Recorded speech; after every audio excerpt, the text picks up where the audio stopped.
Pergunta enviada via Twitter por Meg Durais, terapeuta ocupacional de Campinas, São Paulo. O fundo partidário é um escracho para nós pagadores de impostos. Vocês, candidatos, irão extingui-lo? O senhor tem 1 minuto para a resposta, Geraldo Alckmin. Olha, Meg, quero dizer que nós iniciamos aqui o debate destacando a reforma política. Não é possível o Brasil continuar tendo 35 partidos políticos. Na realidade, não existem 35 ideologias. O que nós temos são pequenas e médias empresas, escandalosamente mantidas através de dinheiro público. Nós defendemos uma reforma política que diminua o número de partidos, não tendo mais coligação proporcional, aliás, já não a teremos na próxima eleição, estabelecendo o voto distrital, um vínculo maior entre o representante e o representado. E com isso acaba, fundo partidário e pode voltar outros modelos de financiamento aos partidos. E quero destacar o nosso compromisso com o emprego e a renda. O Brasil vai voltar a crescer, tendo segurança jurídica e investimento. Muito obrigada, candidato. Agora quem escolhe é o candidato Ciro Gomes. Pergunta enviada via WhatsApp por Antônio Roberto Dari, de Castelo, no Espírito Santo. Ao invés de criar tanta confusão em relação à Previdência, por que não cortar as mordomias e salários de políticos deste país em que o povo vive de salário mínimo? 1 minuto para a sua resposta. Eu considero, de fato, que nós não temos o direito de pedir nem cobrar, muito menos da população brasileira, nenhum sacrifício se nós não dermos o exemplo. E eu, apenas porque quero me apresentar, muitos jovens não me conhecem ainda, eu sou ex-governador do Ceará, ex-prefeito de Fortaleza, fui ex-deputado por 3 vezes, uma federal e 2 estaduais, e por essas imoralidades teria direito a 3 aposentadorias para o resto da vida, que dariam aí, se fosse pelo total, uns R$80 mil por mês. Eu estou contando isso aqui para ter moral, para dizer que nunca aceitei receber essas imoralidades, apesar de estarem na lei, para ter, de fato, autoridade para apontar os mazelas e malfeitos do Brasil, propondo alternativas para isso. Mas isso é um caso e a Previdência é outro. Por mais que a gente associe, tem razão de associar, a Previdência Social brasileira tem um problema porque a informalidade é brutal hoje no Brasil e o desemprego é muito grande. E a nossa população está envelhecendo, de maneira que nós precisamos tratar assunto nesse ambiente, sempre dando exemplo pelos de cima primeiro. Muito obrigado. Eu quero perguntar ao meu ilustre amigo, o governador Geraldo Alckmin. Ciro Gomes tem 30 segundos para fazer a pergunta. Boa noite. O governo Temer fez passar uma emenda à Constituição que proíbe a expansão de investimentos em educação, saúde, segurança, moradia, estrada, porto, ou seja, tudo o que o povo precisa. O senhor esteve a favor dessa emenda e eu fui contra. Nós estamos aqui, respeitosamente, nada pessoal, discutindo a concepção de país. O senhor, eleito presidente da República, revogaria ou manteria esse teto dos gastos?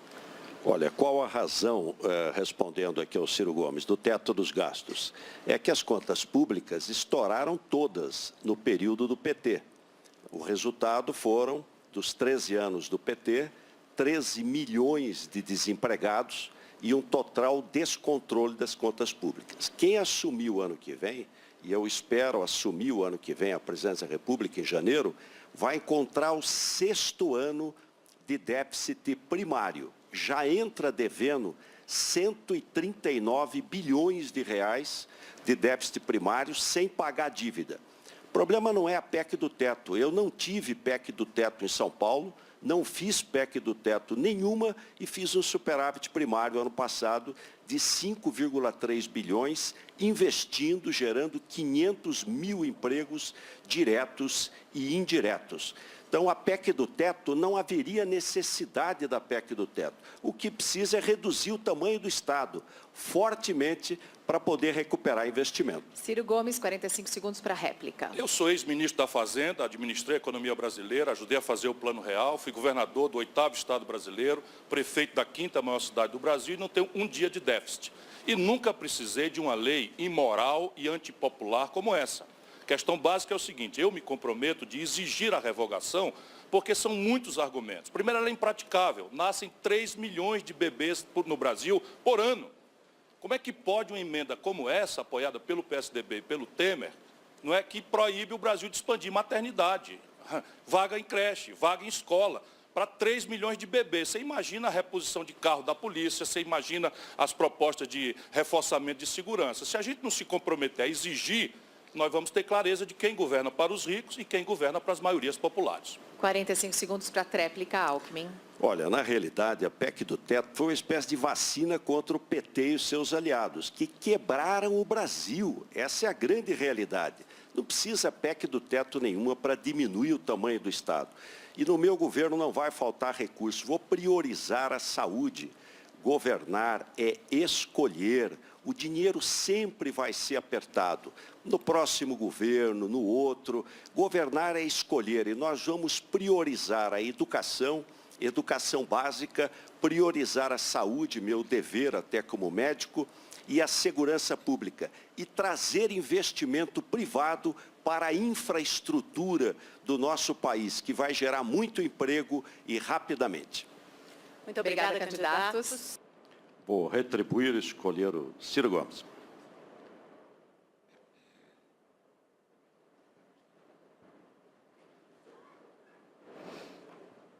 Candidato Ciro Gomes, vou voltar à questão da economia, que é hoje a maior preocupação dos brasileiros, que é o desemprego, falta de oportunidade, o sofrimento das famílias. Quero ser o presidente que vai recuperar o emprego, recuperar a renda, o presidente do desenvolvimento. Um dos setores estratégicos, um dos polos mais dinâmicos da economia é o agronegócio. Quais as prioridades, na sua visão, os maiores desafios do agronegócio brasileiro? 1 minuto para a resposta. O emprego é consequência da ativação de 4 motores. O consumo das famílias, por isso eu tenho uma proposta de resolver o problema do endividamento de 63 milhões no SPC, o investimento empresarial que está colapsado também por um explosivo endividamento, logo mais eu vou detalhar, a solução da equação das contas públicas, que estão, como comentamos na pergunta passada, completamente falidas, e eu tenho uma proposta também que vou detalhar, e, por fim, a celebração de uma política industrial e de comércio exterior que termine com o genocídio de empresas. O Brasil é o país que mais destrói indústrias no Brasil. Nos últimos 3 anos, do desmantelo da Dilma para cá, 13 mil indústrias foram fechadas no nosso país, 4 mil delas em São Paulo. E um dos setores que pode ser ativado é agregar valor na agropecuária brasileira. Nós somos a agricultura e pecuária mais competitiva do mundo, mas importamos do estrangeiro fertilizante, defensivo agrícola, importamos a maior parte dos implementos agrícolas, e eu quero fazer uma política industrial que, priorizando o setor agropastoril, verticalize a produção industrial deles. Olha, eu vou priorizar um conjunto de medidas na área tributária, com a simplificação tributária. Então, você que paga 5 impostos, vai pagar um só, que é o IVA. Um exemplo, o alimento. O alimento acaba acumulando quase 33% de impostos. Comida, remédio, quase 33% de impostos. Então, simplificação tributária. No caso do agronegócio, um país continental como o Brasil, infraestrutura. Estou indo amanhã cedo para o Pará, para ir lá na beira do rio Tapajós, lá em Itaituba, para integrar, vamos fazer um grande canteiro de obras, de ferrovias, hidrovias, trazendo a iniciativa privada para investir no Brasil. Candidato. 45 segundos para a sua tréplica. Corri o ano de 95, eu escrevi um livro e propus o IVA no Brasil, acho que na literatura foi a primeira vez. E as lideranças de São Paulo ficaram contra a vida inteira, e eu compreendo. Se você faz o IVA, você passa a cobrar o imposto no destino, e São Paulo perde, porque São Paulo tem concentradamente a maior fração da indústria brasileira. Eu fico feliz que o estimado amigo tenha evoluído, apesar de, na prática, ter ficado contra todas as vezes. O agronegócio, entretanto, meu caro Geraldo, não paga imposto. O agronegócio, e é bom que seja assim, tem tido uma tarefa grave para o Brasil, porque é quem paga as contas externas do país. O que nós precisamos é agregar valor, para a gente não exportar soja bruta, milho bruto e importar milho, por exemplo, em Xanxerê, você paga o caroço, a semente, e vende por R$700 e vende por 70, 80, quando dá melhor coisa, e chega até a R$40 uma saca de 60 milho. Obrigada aos dois candidatos. Sua pergunta, Reinaldo. Candidato Ciro Gomes, a participação da indústria no PIB brasileiro tem caído progressivamente. Com isso vão os melhores empregos, os empregos que pagam mais. O senhor tem dado a entender que vai intervir nesse processo. Como é que se faz uma política industrial que não proteja a incompetência, que não faça aquela substituição de importações mal feita, que não nos devolva a terrível e malfadada lei da informática, por exemplo?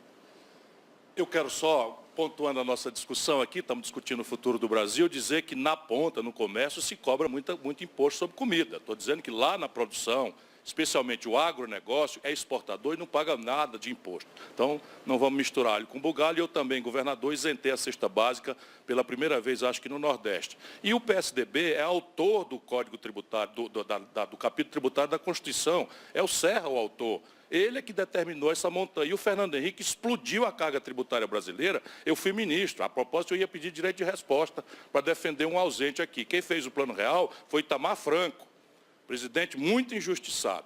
Agora, a questão do Brasil é o seguinte: nenhum país do mundo aceita destruir indústrias como nós. É preciso alinhar o câmbio, que hoje é estimulante do consumismo populista, lá atrás com o Fernando Henrique, depois com a Dilma, quebrarmos. E é preciso consertar a correção de financiamento, os juros. A partir daí, a eleição dos setores, e está terminando o tempo, eu volto noutra hora. Seu tempo, candidato Alckmin, 45 segundos. Olha, primeiro dizer que paga sim, paga muito imposto. Você paga imposto sobre comida, porque tem processo no setor. O que não é pago é exportação, mas consumo interno é pago. Toda homenagem ao presidente Itamar Franco. Eu sou um admirador, tenho um grande reconhecimento ao seu trabalho. Mas ele teve 4 ministros. Ele acertou quando ele trouxe o Fernando Henrique, que montou uma bela equipe e fez a estabilização da moeda.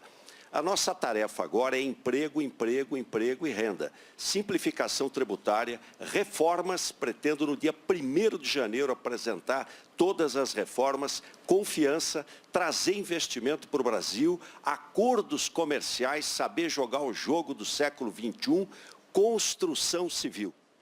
Muito obrigada, candidato. Governador Alckmin, não me leve a mal, mas nós estamos precisando esclarecer aí umas diferenças de compreensão do Brasil. Então, se Vossa Excelência me permite, eu convido novamente ao palco, para não dizer ringue. Muito bem, os dois para o centro do estúdio.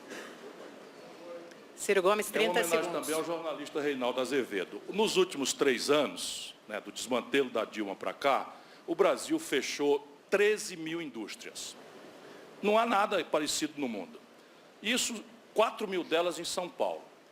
Evidentemente que essa política econômica, de câmbio estimulante de demagogia, de taxa de juros totalmente aberrante, não pode continuar. E essa é a política que o PT herdou do PSDB, rigorosamente a mesma. Câmbio flutuante para apreciar o câmbio, superávit primário e, enfim, vai manter isso? Perdão. Olha, a base de tudo é a questão fiscal. Se tem uma péssima política fiscal, frouxa, o governo gasta um absurdo verdadeiro e gasta mal, um Estado inchado e perdulário, é óbvio que vai acabar tendo juros mais altos, política monetária ruim, e aí atrai muito dinheiro e valoriza a moeda. Nós vamos fazer exatamente o contrário. Política fiscal austera, vamos cortar gastos, vamos rever os incentivos, vamos zerar o déficit em 2 anos para não comprometer a economia e o emprego, e com isso nós vamos trazer muito investimento para o Brasil. Hoje sobra dinheiro do mundo. Eu tenho uma grande esperança. 1º de janeiro o Brasil vai mudar. Nós vamos ter muito investimento. O Brasil tem demanda, Ciro. O Brasil tem muita demanda. Precisa ter segurança jurídica, precisa ter reformas, boa política macroeconômica, política fiscal dura, juros baixos, competição entre os juros, competição entre os bancos e câmbio positivo. Sua réplica, Ciro Gomes. Durante o governo Lula, nós praticamos superávit praticamente de quase 3%. E os juros foram devastadores, e a taxa de câmbio devastadora, e a desindustrialização, a mesma coisa. É uma política errada, conceitualmente. Não estou atacando pessoas. E eu, por isso, proponho, Reinaldo, uma política industrial de comércio exterior sem favorecimento. Petróleo, gás e bioenergia, Faz sentido o Brasil importar gasolina do estrangeiro, sendo um dos maiores produtores mundiais de petróleo? O complexo industrial do agronegócio, faz sentido comprar um saco de semente por R$700 e vender uma saca de milho de 60 quilos por 14, por 15, por R$30? O complexo industrial da saúde, praticamente 80% de tudo que a gente usa vem do estrangeiro, e o complexo industrial da defesa. Olha, vou pegar aqui o texto da questão do petróleo para voltar aqui e você vai entender bem o que eu vou colocar. Nós exportamos petróleo e importamos derivados de petróleo. Então, fica mais caro, no mínimo frete de ida e de volta, além de não gerar emprego no Brasil. Petrobras não tem dinheiro para tudo. Precisa trazer investimento privado. Eu vou quebrar o monopólio do petróleo, do refino, na prática, e trazer investimento para o Brasil. Agora, veja o estrago do corporativismo e da greve dos caminhoneiros. 14 bilhões de dívida que você vai pagar, porque é subsídio do governo para combustível fóssil, e vai dificultar trazer investimento para o Brasil, para uma área estratégica como é o refino, para a gente poder ter derivados do petróleo mais barato. Obrigado, candidatos. Agora é a vez do candidato Ciro Gomes. O senhor tem 45 segundos. Eu quero agradecer à Rede TV, aos jornalistas, o privilégio dessa noite. Quero agradecer aos ilustres concorrentes à presidência da República. Quero especialmente agradecer a você, meu irmão, minha irmã, brasileiros de todos os rincões que ficaram conosco até essa hora. Se você acha que o Brasil precisa mudar, nós estamos juntos nessa batalha. Ajudar vocês, aqueles que estão precisando, a tirar o nome do SPC, gerar 2 milhões de empregos, retomando obras paradas pelo Brasil inteiro, apostar em creche em tempo integral, ensino médio, profissionalizante em tempo integral, como já temos no Ceará. Esses são alguns dos nossos compromissos. Revogar esta vergonha, falando aqui como Boris Casoy, que é o teto de gasto que guarda o dinheiro para os banqueiros e proíbe de se investir na agenda do povo. Obrigada, candidato.